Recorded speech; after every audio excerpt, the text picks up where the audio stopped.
What's up, YouTube? It's your boy, Big Boy Fast Channel TV, and tonight I'll do my WWE NXT review and highlights. So if you guys are new to the channel, make sure you guys please full watch the video before you connect to me with the right way. Also, make sure you guys turn on that notification bell to get notified when I premiere a brand new video or go live on YouTube 3 days a week, Sunday, Tuesday, and Thursday. Follow my social media, my Instagram, TikTok, and Twitch, and Discord, and threads down below in the description. And let's get started.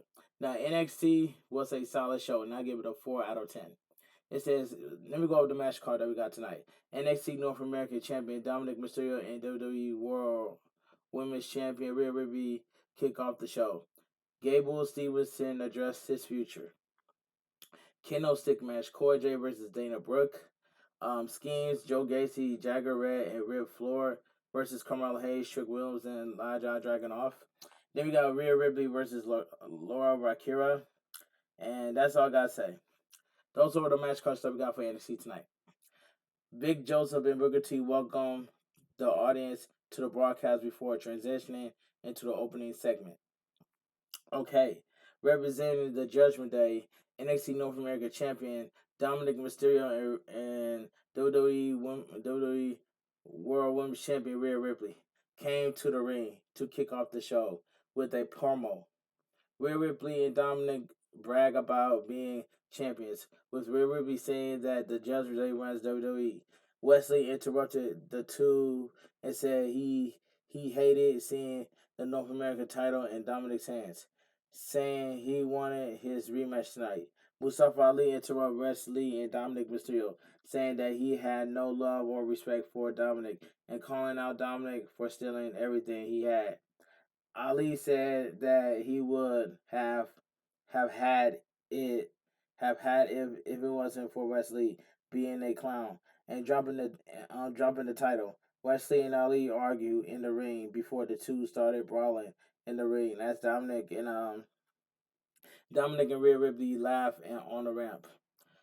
So all I gotta say was, where was that same energy that was on SmackDown? Why was Wesley smiling on SmackDown? It don't make any sense for Wesley to be smiling. If I was Wesley, I would have confronted Dominic Mysterio. I wouldn't be smiling. I would get a rematch if I was Wesley. You know what I'm saying? But anyway, let me continue.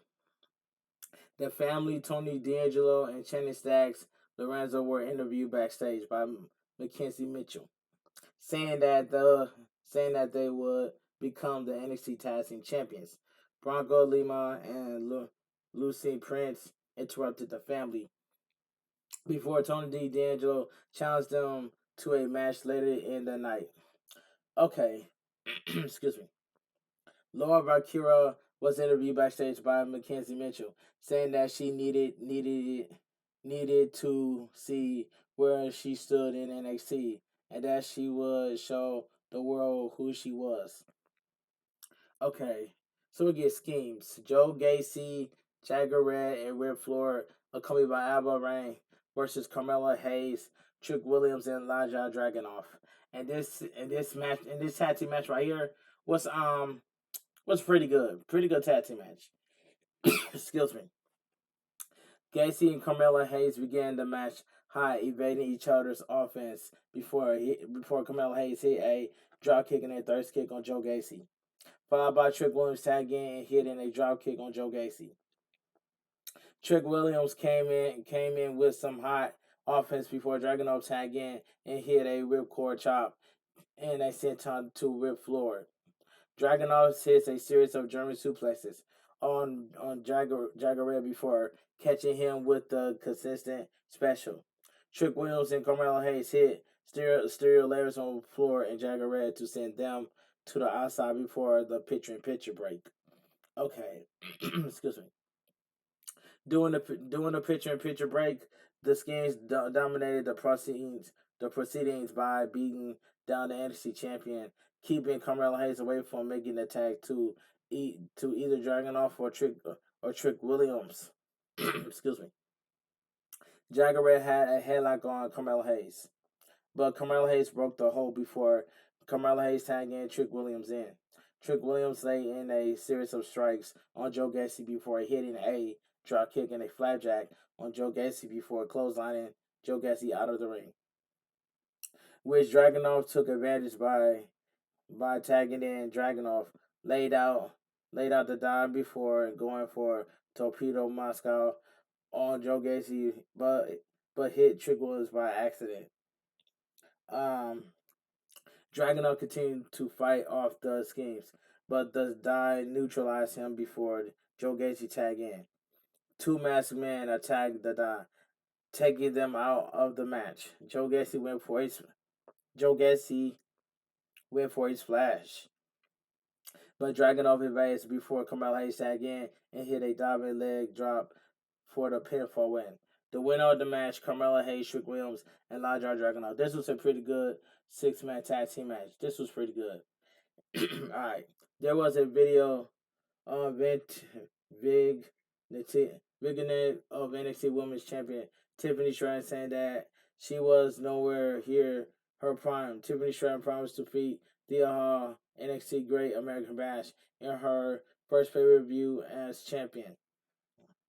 Okay, so we get Von Wagner coming by Mr. Stone versus Jaber Burnell. This was a squash match.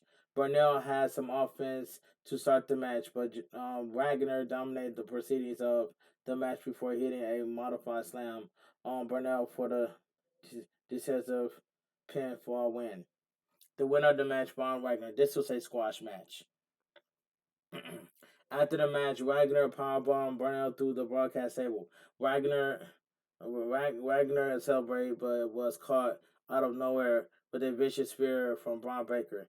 Braun Breaker turned Braun Breaker in a chair before he was stopped by the referees. Carmelo Hayes and Lyra Dragunov talked backstage, but Trick Williams confronted Dragunov after he hit him with a torpedo during their match. Dragunov said that if Trick Williams confronted him, he will break him. Let me take a sip of my water.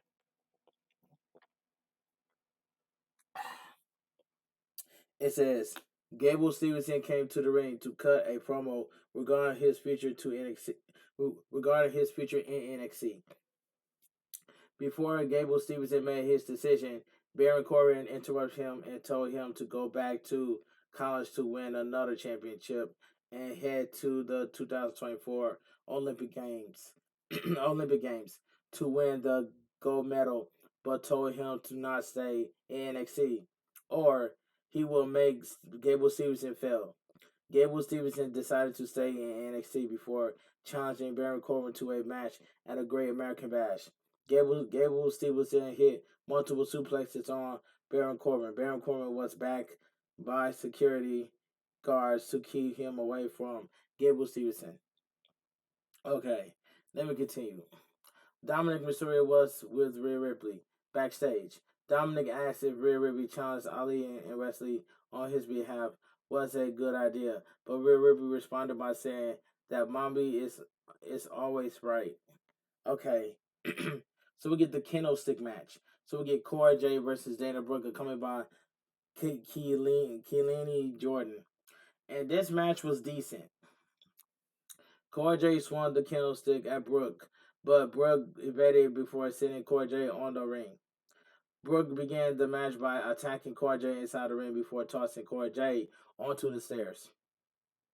Brooke continued to toss Cora Jade across the arena before grabbing a candlestick.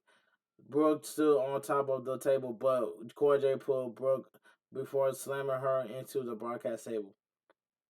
Cora Jade continued to swing away at Dana Brooke, dominating the proceedings of the match. Cora Jade continued to beat down Dana Brooke in the match before slamming Dana Brooke into a attack of kendo sticks. Cora Jade went for the Death Rider, but Dana Brooke backed Cora Jade into the corner. Dana Brooke regaining control of the match by hitting a lariat, a backflip, back elbow, and went for a bulldog, but Cora Jade caught her with a Death Rider for a near fall. Jordan distracted Cora Jade, allowing Dana Brooke to hit a drop toe hold on Cora Jade into a chair.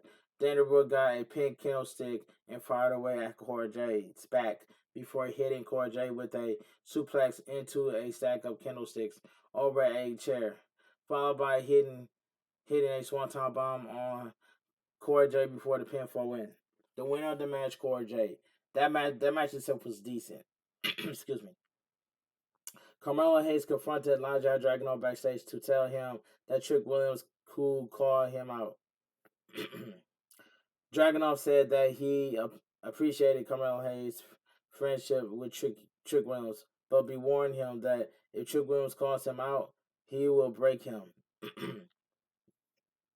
Drew Gulak and Charlie Dempsey trained with Miles Byrne before Damian Kim met them. Damian Kim said that he was looking for partners that could push him. Okay. Excuse me. The family, Channing Stacks, Lorenzo, and Tony D'Angelo versus Lucien Price and Bronco Lima. And this match was quick.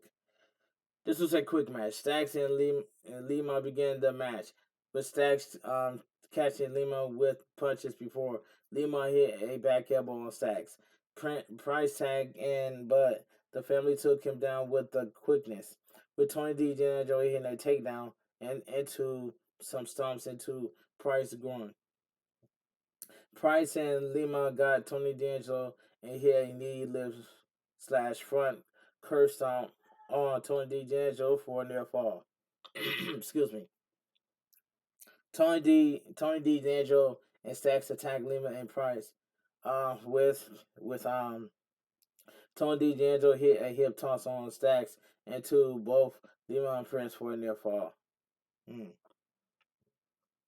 Stacks went for a crossbody on Lima, but Lima caught hit before he and Prince hit a assistant gutbuster on Stacks for a near fall.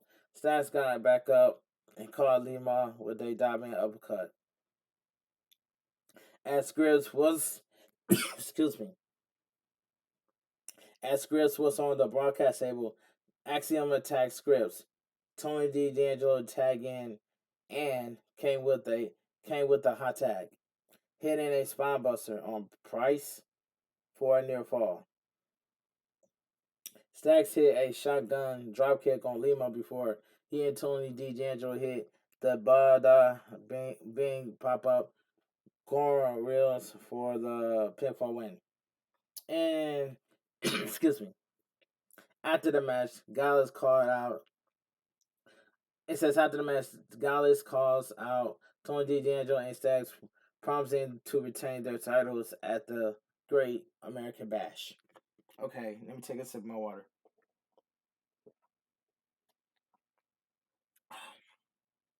It says the winners, the family, Channing Stacks, Lorenzo, and Tony D'Angelo. Okay, let's move on. Dijak cut a promo backstage calling out Eddie Thorpe, saying that he was still aiming for gold and will stop anyone that comes in his way. There was a vengeance of Belair, Davenport, and Roxanne Perez brawling inside the convenience store security footage. The two will face each other in a weapons wild match. Okay, Jakira Jackson, Lash Legend, and Earl Manside hosted a special edition of Supernova Sessions. Okay, with Norm Dar being the special guest. The metaphor called Norm Dar the rightful NXT Heritage Cup champion. With Manside saying that Nathan Frazier was a criminal. Lash Legend Jackson gifted Dar the Heritage Cup, which brought Norm Dar back from the dead. Dar celebrated but they was interrupted by Nathan Frazier and Dragon Lee. Excuse me. Nathan Frazier called Norm Dar a fraud, but Norm Dar called Nathan Frazier was the real fraud for not beating him for the title. Usla, Leon, and Valentina Frost attacked Jackson last session while Nathan Frazier and Dragon Lee was hit top suicides on Norm Dar and Manside to the outside. There was a training vintage of Theo Hall alongside Duke Hudson and Andre Chase, ahead of their match against Tiffany Stratton for the NXT Women's Championship. NXT Women's Championship. There was a vintage of Humberto Carrillo and Angel Garza in a parking lot with Carrillo asking Garza if they were casting, chasing women or chasing the glory. Okay, so we get Rhea Ripley coming by Dominic Mysterio versus Laura Valkyria, and was this match wasn't bad, but it was like this was all right for what it was. Okay, excuse me. Rhea Ripley and Valkyria began the match, locking up before Ripley tossed Valkyria across the ring, but Valkyria landed on her feet. Ripley hit a shoulder tackle on Valkyria before tossing her into the ropes. But Laura Valkyria hit a crossbody on Rhea Ripley's leg before stepping over Ripley. Laura Valkyria went for a pin, but Rhea Ripley caught her with a thirst kick. Ripley hit a series of shoulder blocks on Laura Valkyria before catching Laura Valkyria with a chop. Laura Valkyria slid under Rhea Ripley and hit the Tajers before going for a victory roll. But Rhea Ripley caught her with a wheelbarrow German suplex and a dropkick to send Laura Valkyria crashing to the outside. Rhea Ripley dominated the proceedings during the picture-in-picture break, continuing to cut Laura Valkyria's offensive every time she laid to make a comeback. Back from the break, Rhea Ripley caught Laura Valkyria with two consecutive forearms shivers before going for another forearm. Excuse me. Laura Valkyria went for the Tigers on Rhea Ripley, but Rhea Ripley blocked it before hitting a face slam on Laura Valkyria for a near fall. Rhea Ripley went for the Riptide, but Laura Valkyria countered with a sleeper hold on Rhea Ripley, slammed Laura Valkyria into the mat before hitting her with a headbutt. Rhea Ripley went for the top rope and attempted a frog splash, but Laura Valkyria intercepted her and dropped her into the apron before hitting a dropkick on Dominic through the ropes and a hurricanrana on Rhea Ripley off the apron. Back in the ring, Rhea Ripley caught Laura Valkyria with a crossbody, but Laura Valkyria caught Rhea Ripley with a spike DDT before hitting a splash for a near fall. Laura Valkyria hit a series of high kicks on Rhea Ripley before going for a diving crossbody, but Rhea Ripley caught her with a jab before hitting the riptide for the pinfall win. After the match, Rhea Ripley told Jane to prove her right and beat Jesse Jane. The winner of the match, Rhea Ripley. Okay, let's move on. Trick Williams came to the ring to call out Lyra Dragunov. Lyra Dragunov arrived on the ramp before the two brawled on the outside. Trick Williams hit a body slam on Dragunov before tossing him into the stairs. Trick Williams went for a move on Dragunov, but Dragunov caught him with a leaping enziguri kick before hitting three consecutive German suplexes. Trick Williams and Dragunov got back in the ring before Dragunov hit the machine gun chops on Trick Williams before hitting two falling forearms on Trick Williams. Dragunov went for the torpedo mask off on Trick Williams, but Carmelo Hayes got in the way and got laid out by Dragunov. Dragunov picked up the NXT title and called Carmelo Hayes a man of honor, but he promised Carmelo Hayes that his friendship with Trick Williams would be all he had left. And all he had left as he will take the NXT champion. Dragunov still tall to end the broadcast. And WWE NXT goes off the air. Alright, like I said earlier, like I said earlier, WWE NXT was a decent it was a what I say, average show. Yeah, it was a decent show, and I give it a 4 out of 10. But anyway, if you guys enjoy my WWE NXT review on highlights, please give this video. I mean, it was a solid show. My fault. Solid show. 4 out of 10. If you guys enjoy my WWE NXT review or highlights, please give this video a big fat thumbs up. Comment down below on what are your thoughts on WWE NXT, because WWE NXT was a solid show and I give it a 4 out of 10. Make sure you guys full watch the video before you connect with me the right way. If you guys are new to the channel, make sure you guys please hit that red button, turn on post notifications to get notified when I premiere a brand new video or go live on YouTube Sunday, Tuesday, and Thursday. Make sure you guys follow my social media, my Instagram, TikTok, and Twitch, and Discord and Threads down below in the description. So if I don't have nothing to do tomorrow, I will go live on Twitch to play AEW Fight Forever. And that's all I got to say from here. But I hope you guys will be there tomorrow when I go live on Twitch for AEW Fight Forever. But anyway, this your boy B-Boy Fashion TV. Have a great night. Stay safe and always stay positive. Kept your crew, kept your kings, kept your club. Too sweet. I'm out of here. Gang.